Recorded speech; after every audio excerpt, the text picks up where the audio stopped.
Hello everyone, I welcome you all to my channel Organic Chemistry by Alina. So in the last video we saw the calculation of percentage as character and electromeric effect. So we are not starting hyperconjugation today. Let us start inductive effect first, and then later on we will cover hyperconjugation, because inductive effect has to be covered before hyperconjugation. Okay, so before moving on to inductive effect, let us see electronegativity. Okay, let us see what electronegativity is.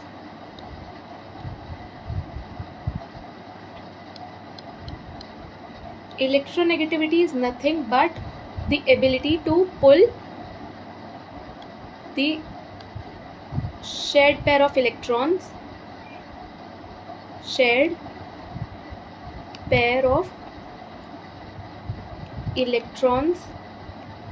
to itself. Okay, we are talking about shared pair, so we are talking about a bond. We are talking about bonded electrons. Okay, tendency of an element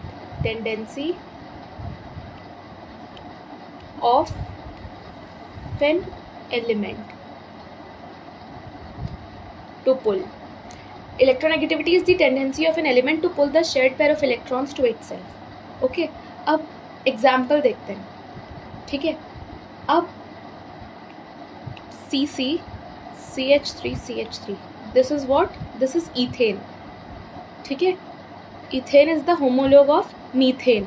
ठीक है, homologue of methane. अब I am asking you a simple question कि tell me if ethane is polar or not. एक bond polar कब होती है? एक compound polar कब होता है? When there is electronegativity difference. When there is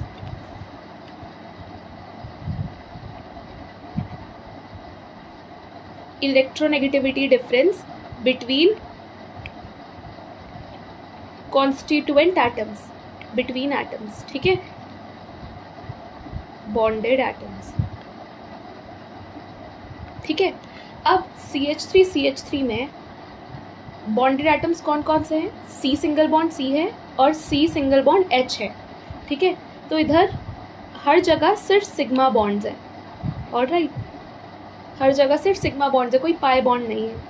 जब सिग्मा बॉन्ड्स है सिर्फ, तो ऑलवेज रिमेंबर, जब we talk about simple hydrocarbons and there are only sigma bonds, तो compound is not polar. ठीक है, not polar. कोई भी कंपाउंड होगा वो पोलर नहीं होगा अगर हम सिर्फ हाइड्रोकार्बन्स की बात कर रहे हैं और उसमें भी सिर्फ सिग्मा बॉन्ड्स हैं. कोई पाई बॉन्ड एग्जिस्ट नहीं करती अगर, तो the hydrocarbon will be not polar. There will not be any polarity in the compound. ठीक है, तो ये इथेन जो है वो एक बेसिक हाइड्रोकार्बन है जिसमें 2 कार्बन्स हैं और 6 hydrogens are there. There are only sigma bonds present.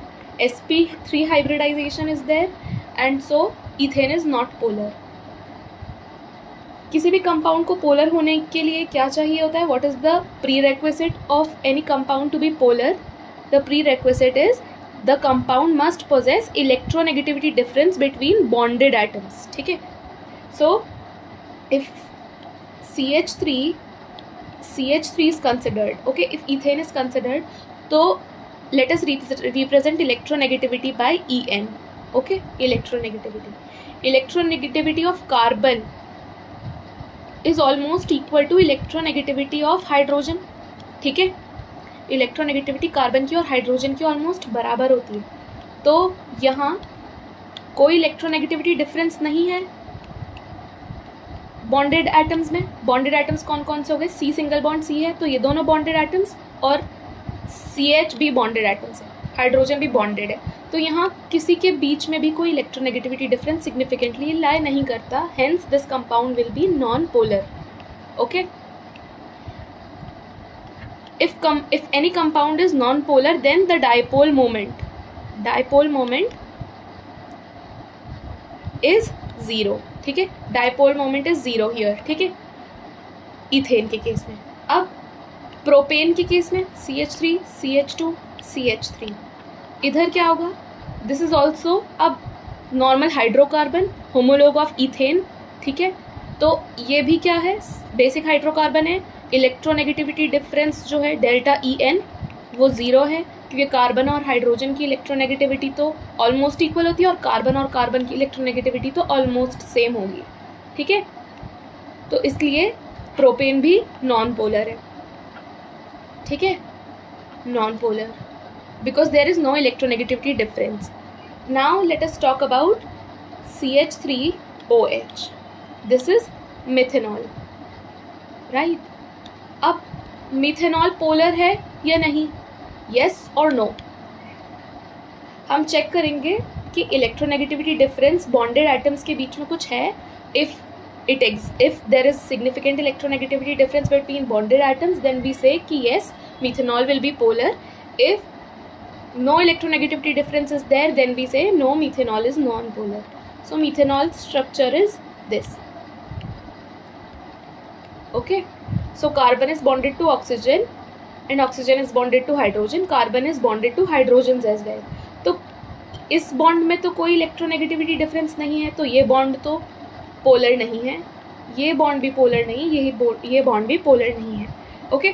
But if we talk about the electronegativity difference of carbon and oxygen, if we talk about this bond, then this bond will be polar, this bond will be polar, so yes, this is polar. Why? Because electronegativity of oxygen is much higher than electronegativity of carbon, ठीक है। In fact, oxygen is the second most electronegative element in the periodic table, second most electronegative element in the periodic table. So this bond possess polarity, okay, because there is significant electronegativity difference between C and O. Similarly, oxygen and hydrogen bond, this OH bond possess electronegativity difference because electronegativity of hydrogen is less than electronegativity of oxygen. So again, this bond is also polar. OH bond is also polar. This bond is also polar.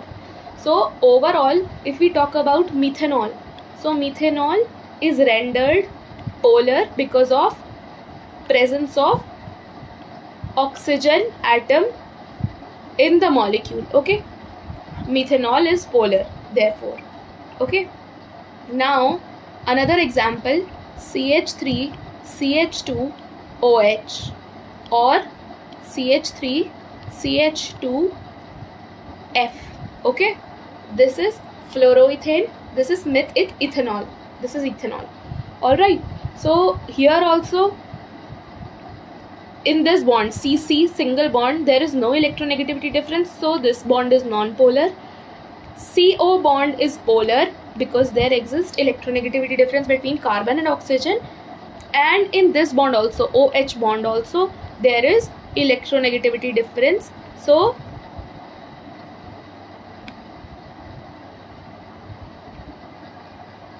yes, this bond is also polar. Similarly, fluorine, here we do not have oxygen, we have fluorine in place of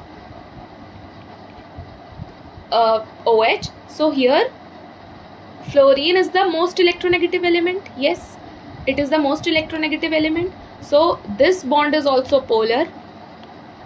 This bond is not polar because CC, here we have carbon and carbon, no electronegativity difference.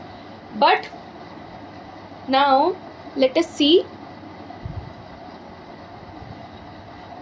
up till now we have only talked about sp3 structures, okay, single bonded structures, sigma bonded structures. Now let us see how presence of an sp2 or sp center influences polarity, all right. So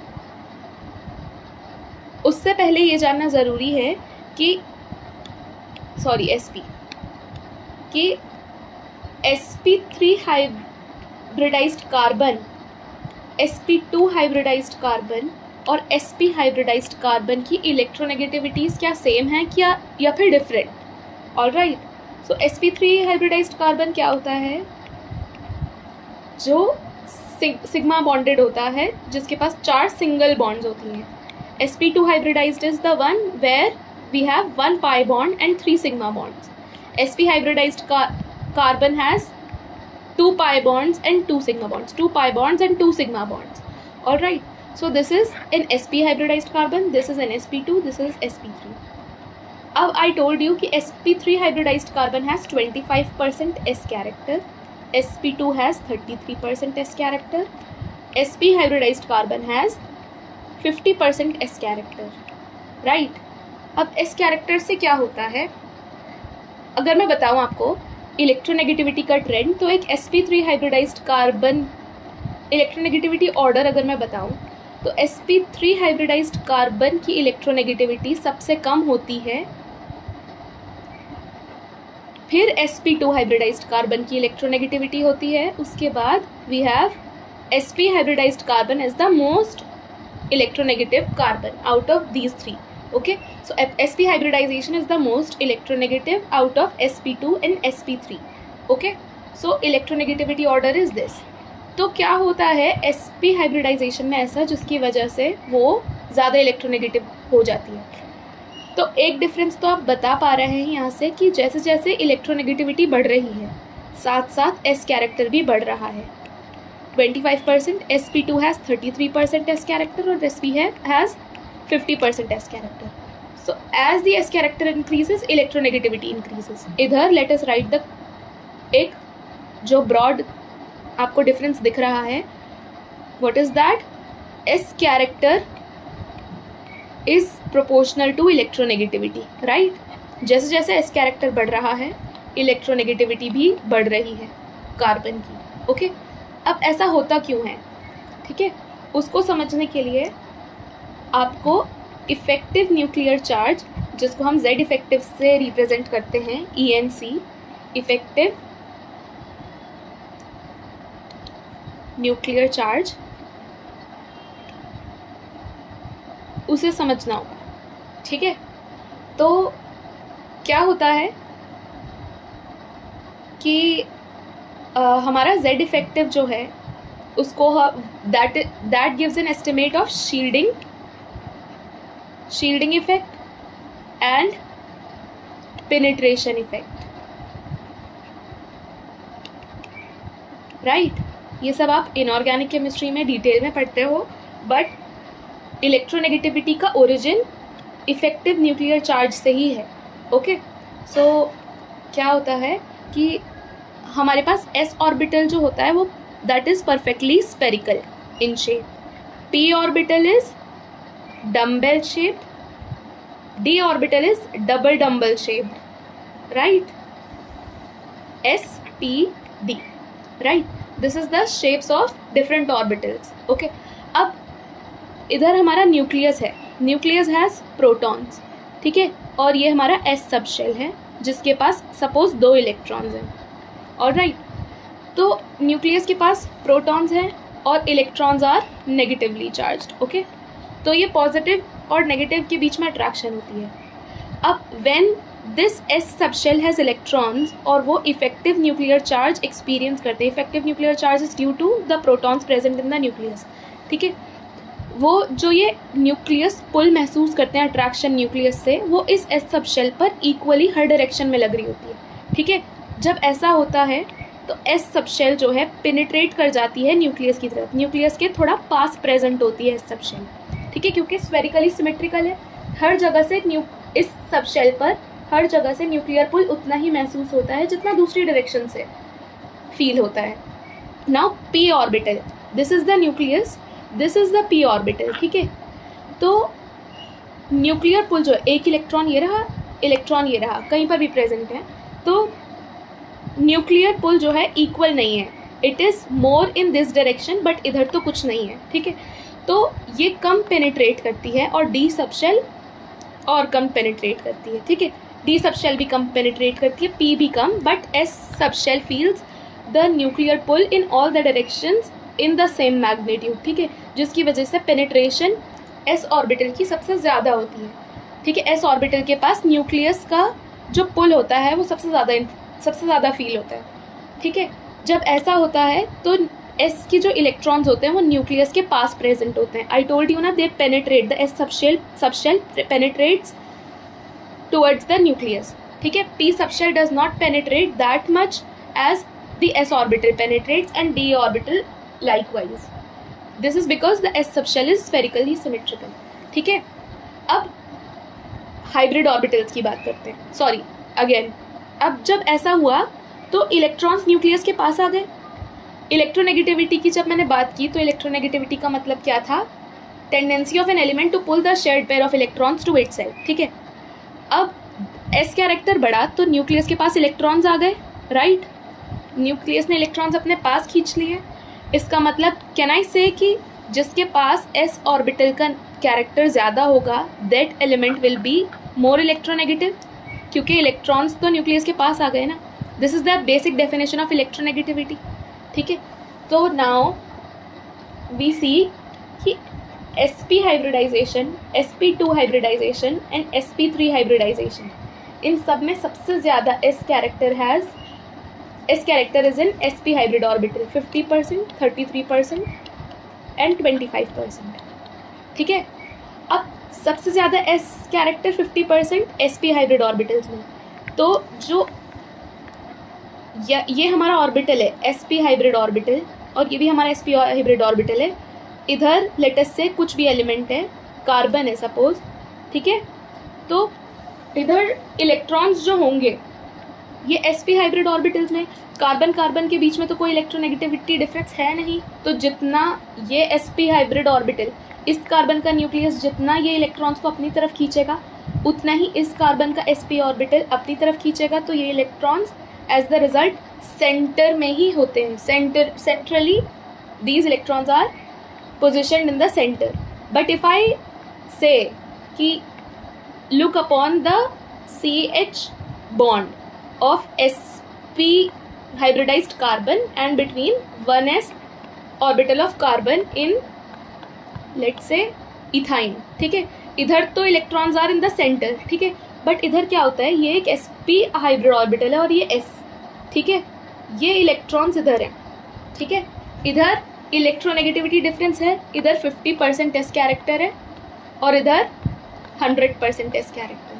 तो there will be electronegativity difference between these two. ठीक है. अब होता क्या है, let us compare sp, sp2 and sp3. ठीक है.